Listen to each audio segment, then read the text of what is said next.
Okay, so today I am going to discuss what I was attempting to discuss at our last webinar but had some technical difficulties. So, what I'm going to do is present to you my PowerPoint, and then what will happen is I will follow up at a later date to do a Q&A, and that will be live. Currently, I'm looking at Skype, which does offer me the ability to do unlimited time, but unfortunately, it only allows me to have 50 participants.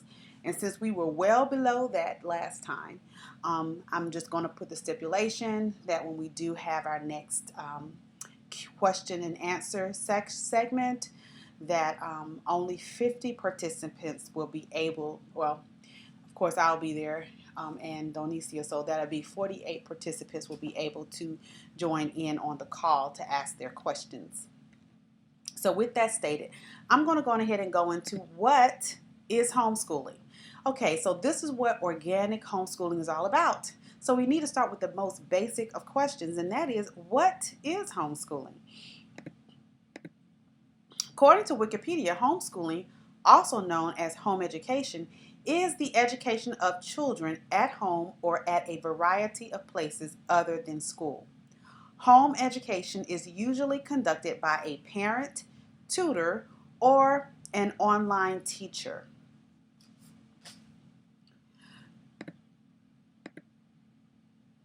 Now, here is the basis of my homeschool journey when we homeschooled my kids. And as I told those who were there, and I will say it for the basis of this, I am a veteran homeschool mom. My last homeschool student graduated from homeschool high school in 2010. And so since then, I have not been doing any homeschooling in the formal sense of the term. However, this is the foundational scripture behind our homeschool journey. And I want you to hear this because this is what the Lord says to parents. Hear, O Israel, Yehovah our God is one Yehovah, and thou shalt love Yehovah thy God with all thine heart, and with all thy soul, and with all thy might. Now, pause. You'll notice that when I see capital L, capital O, capital R, capital D, you will hear me say Yehovah instead of Lord. And the reason why is because his name is not Lord. Lord is a title. The reason why it's in all caps, and you can go into any of your King James versions of the Bible, and it will tell you that they changed.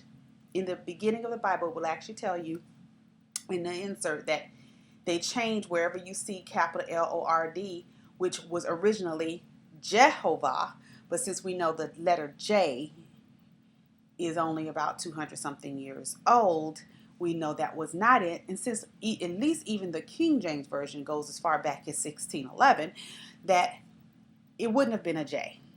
The J wouldn't have been there. So J was interjected into the alphabet to give a more masculine sound to the Y sound. So the actual word would have been Yehovah, which is his name. And I feel like that's important to know, since it is the name that's above every name that is named. It's derived from the Father himself, that we should put his name back in the Bible. So when you see that, that's the reason why I do not say Lord. I say his name.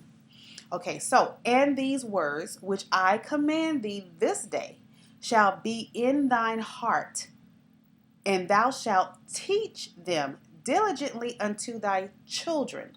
This is the key to knowing that he's talking to parents, because he says to your children you should teach what? The words, the commandments that he's given to them that day.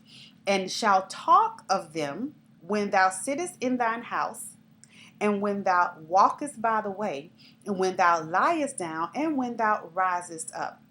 So it's very clear that not only were parents supposed to teach their children, but they were supposed to teach them specifically according to the words which he spoke, which is the Torah, which is what was given to Moses. This is what was supposed to be the foundation of our scripture. And that also is the basis behind why we chose to homeschool. Is not just simply because we wanted to give them a better quality of education, but we wanted to give them a biblical quality of education. And that currently is not being done in our public school system, but it is something that can be done at home. Um, Thou shalt bind them for a sign upon thine hand, and they shall be as frontlets between thine eyes. And thou shalt write them upon the posts of thy house and on thy gates.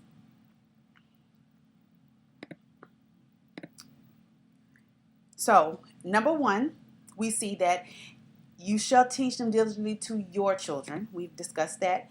Two, you shall talk of them when you sittest in your house. So while you're sitting around the house, whether or not you're watching the news, you should be interjecting, what does the word say concerning that? You should constantly be pointing them to, how does the word say we ought to live in light of that? When you walk is by the way. So if you're going to the grocery store, if you're going walking or jogging in the neighborhood, then every aspect of our life should take in consideration the word of God, because it's not just a religious word, right? It's not just in the context of when we go on Sunday or Wednesday or whenever we go to a place of worship, but the indication of the laws of God is that it was created or put in place to deal with all of the issues of life, which covers every part of our lives. So when you walk along the way, when you lie down, so before you go to bed at night, it should be what's on their mind. In other words, you should eat, live, sleep, and the word should be foremost. As Job would put it, he esteemed his word more than his necessary food. 5, when thou risest up. So when you are waking up in the morning and you are receiving those new mercies that he gives us every day, then that's a good time to remember him and to share of him with your children. So now that we understand what homeschooling is from both a biblical perspective as well as from Wikipedia, we can go into who can homeschool. And it does cover that in Wikipedia, but we're just going to break it down. So every parent, regardless of their educational background, can homeschool in the United States. So you don't have to have a certificate. You don't have to be a teacher, have a teaching credential. You don't have to have any of those things. My personal testimony is that I do not have a teaching certificate, didn't go to school to teach a soul. My degree was in international studies, and I was well on my way to thinking that I was going to be an ambassador or something. Well, actually, I did kind of bypass that plan because I did go back to school for fashion design, but my initial expectation was to either go into international law or something of that nature. But as you can see, the purpose of me saying that is simply put, I had no intentions of homeschool, didn't know that was going to even be a part of my life. You follow me? But God had other plans, and his plans are always better than ours anyway. So my homeschool journey started in that, guys. But what I quickly realized, even before I began homeschooling my children, is that God was preparing me for that journey. I had met kids who were amazing, and they were homeschooled. And I decided that even then, if I have kids, or when I have kids, I am going to homeschool them. So, of course, my husband was homeschooling long before I came into the picture. He was homeschooling all 3 of them as a single dad, doing it himself. But he did have, of course, a support group because, of course, he was working because you got to eat. But he did have a support group in place where his children could be while he worked. You do not have to be a certified teacher, a former teacher, or have any sort of special credentials. You do not have to feel like you have to know everything. Probably the most important thing I can say to a person who is hesitant about homeschooling is to not be afraid to make mistakes. What the enemy will do with your mind mentally is he will provoke fear in you into thinking that I could never do this, or I might mess my kids up. Listen, we see every day how our children are lacking the things they need in a public school system with the professionals. Okay? We're seeing every day where there are gaps in critical things that they should learn about who they are as people, no matter what your cultural background is. There are things that there's only so far the school system can go. And if you have children that have any sort of learning disabilities or slow in any way, then God bless them, because it's going to be even more challenging. Simply because when you're talking about classrooms with multiple students with different issues, and then certain students who may be advanced, but they're too far advanced, so now they become a problem for other students who are slower along in being a distraction. So the beauty of homeschooling is you don't have to be the one size fit all and do everything yourself. This system of learning has been around long enough that whatever your educational hindrances are, there are things that can fill those gaps. There are programs, there are curriculums, there's already scopes and sequences already put in place on a variety of different ways in which to teach your child. That's already there, whether it's media, whether it's an integrated approach, whether it's workbooks, whether it's unit studies. There are so many different types of curriculums and styles of homeschooling that you're not working alone. So on this journey, be expected to learn what kind of teacher you are, just like they're learning what kind of homeschool student they are. So now that we have that on the way, and now that you should be excited about your journey, because now you don't have to be concerned about any mistakes that you're going to make. Just know up front you're going to make them. But guess what? We make mistakes with our kids all the time that have nothing to do with homeschooling. Yet, the same process that we have to go through when we make mistakes with them outside of the context of homeschool is the same process that we have to go through inside the context of homeschool, which is you just say, hey, I made a mistake. I'm sorry. Now let's get back on track. If you have that humble spirit to be able to accept and embrace that you don't know it all, but you know the one who does, and that desire and ability to connect them to the one who does, you'd be amazed how smooth this process will go. And don't be surprised when your children are the one teaching you something new, because that's just sometimes how this works. There are going to be things that they'll be able to be exposed to that maybe even when you were in high school, you didn't get. Or there'll be approaches or methods in which they do things in which you never did when you were in school. And they can show you how they're learning. Be open and receptive to that. Be embracing of that. Enjoy the relationship that will develop and that does develop when you take on the ownership of raising your children in the fear and the admonition of the Lord and directing their education and their priorities and their purpose. So the only thing you really need to know now at this point is, how do I start? Okay, number one, there are some legal prerequisites to homeschooling, and depending on your state and the type of homeschool curriculum you choose to use, this will dictate what type of paperwork is required. So just like in any other area of life, there are different laws being made, just like we have a lot of laws being made right now. But that's a whole different story I'm not going to even go into. But the laws for homeschooling do change, and they do vary depending on what state you're in. We live in Louisiana. The laws of Louisiana provides for two different ways that you can homeschool your children. You can opt to do a private school, or you can opt to do a home study program. And essentially, a home study program is the equivalent of the school program. You're just doing it at home. Now, of course, there are going to be some pros and cons to both um, forms of schooling. Because we wanted to give them a biblical worldview as far as their education went, chose the private school option because it does allow for you to choose the curriculum and what they learn. Of course, you still have to do the basic academic. You have to do language, math, science, and history. Those are the core subjects that any program is going to require in the United States if you're interested in your child getting a diploma.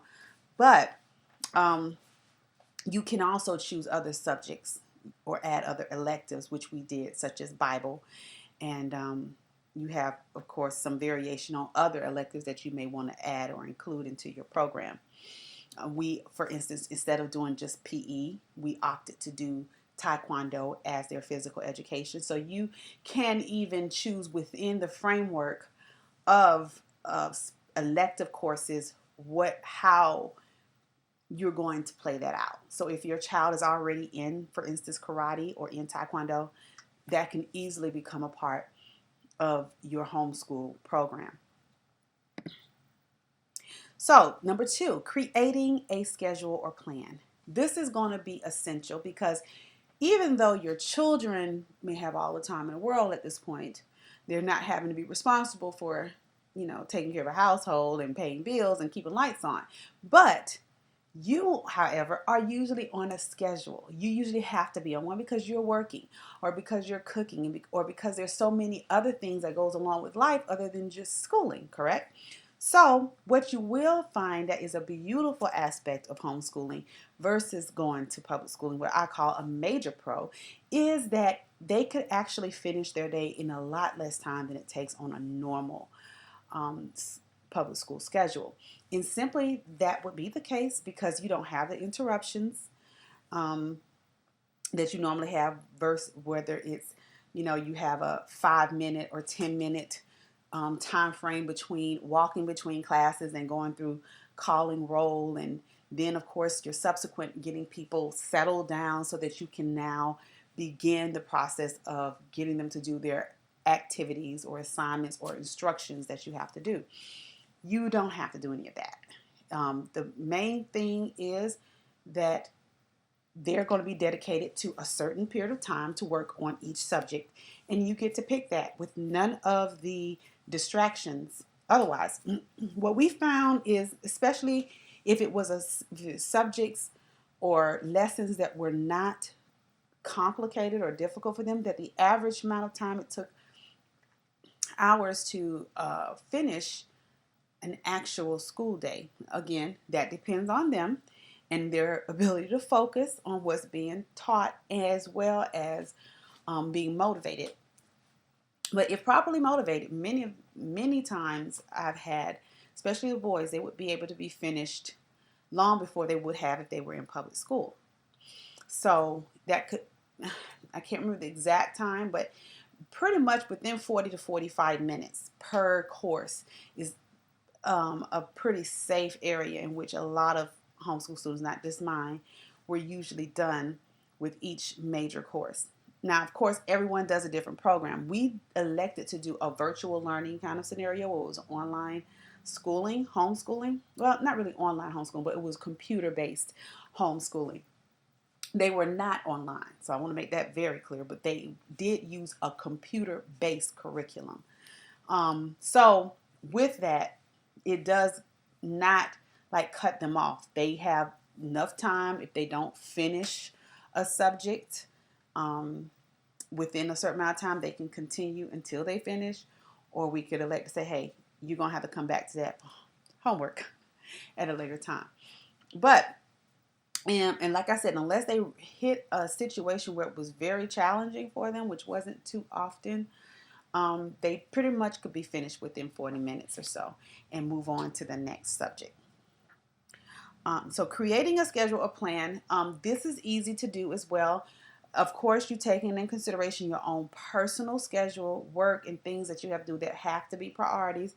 But you also have flexibility when you start. Like, you don't have to get up at the crack of dawn. You don't have to be up at 5 and put them on a bus by 6 or 7. So if you want to start your school day at 8, you perfectly are well within your reason to do that.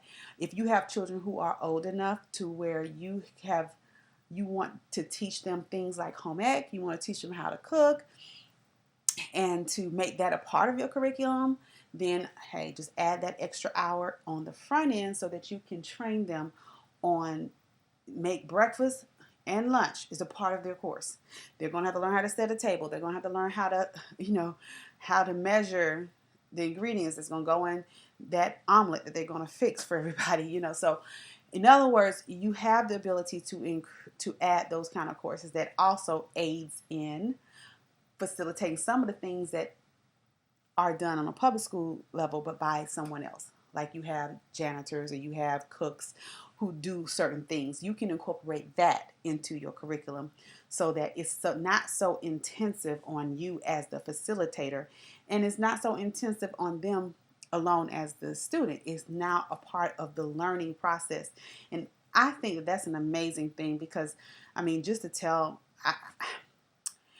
as parents, we typically get so frustrated trying to teach our kids things like how to iron. But if you think of it and you develop it as a part of the learning process, then that time is accounted for and that child learns a valuable lesson that's going to help them in life. So, creating a schedule, a plan, these are just some ideas, but that is something that you do have to do. 3, choose a curriculum or create one. Here, like I said, there are so many options out there. You can just Google them. Whether you want to do a Christian-based curriculum or not, there's a lot of choices. And even public school has already gotten academies that are online. So if nothing else and you opt to say, hey, I'm just going to do what's cheap, what's free, and what I know is going to give them a specific outcome, then that is always an option as well. Number 4, connect with others. You are not alone. Again, when we get a chance to do a Q&A, my desire is to have Donicia come in and share with you what a homeschool consultant is, because that is something that you may be able to use and may be very useful for you to use, especially if you're new doing this, to know that there's like someone who can coach you through the process, who's been where you are and can walk you through every stage of that child's development, and who can kind of give you ideas in order to reach them. Sometimes in the process of homeschooling, you're going to learn things and you're going to find out things about how your child learns, and you're going to find out things that perhaps teachers would not have necessarily picked up on because they have so many students to look at, that it can easily slip between the cracks, that now that this is your only child to look at, you're going to notice certain things. Like you're going to notice that, hey, when they're reading, they say a word differently. So you might pick up on if they have dyslexia. You may pick up on if they have a slight stutter. You may pick up on certain things. And so connecting with others who have children who may have had those same problems, they can tell you what worked for them. They can tell you what didn't work. So you don't have to reinvent the wheel. And so that's the big beauty of going with Connect with Others. You can make less mistakes. If you know others who've already made those mistakes, you can learn from them and then move on to the next level. So that concludes the presentation. I truly hope that it has been a blessing for you. My prayer is that everything will work out fine, and I will, of course, let you know when we are able to resume doing the Q&A. But if you have a question and it's something you need an answer for right now because you're in a valley of decision, don't hesitate to leave a comment or to post it in the group so that I can answer that, or I can at least get back to you, or you can private message me and I'll be more than happy to assist you. Again, you're not in this journey alone. Thank you for listening.